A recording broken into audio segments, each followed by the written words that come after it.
sexual abuse is often seen as, and sexual exploitation as at the very heart of many of these movements, these new religions, or some of them that have been referred to as cults by some people. And Juliana, growing up in the Children of God, you went through hell, didn't you?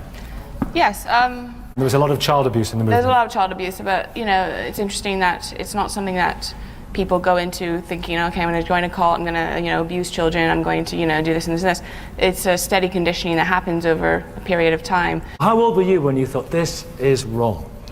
I honestly never believed. I was never a believer. I never considered myself a member. I was born into it without choice.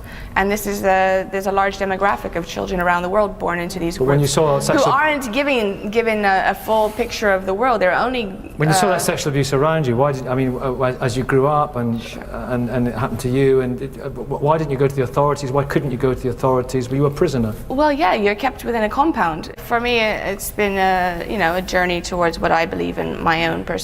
But I know that other kids from my social dynamic have struggled much more than I did, and you know, there's a very high suicide rate.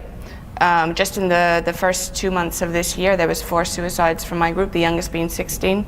They have a very difficult time adjusting into society when they leave. They're not given the mechanisms to adapt into society. They're generally not given a good education, certainly not a formal one that they can get a job with. They're often denied medical care.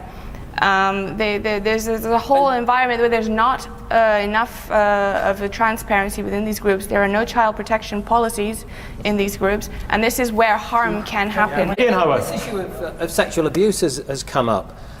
Juliana has talked about that in the group she was in. I actually challenged a member, a leader actually, of that group, the Children of God, about the sexual abuse, and they said, oh, there's no sexual abuse here.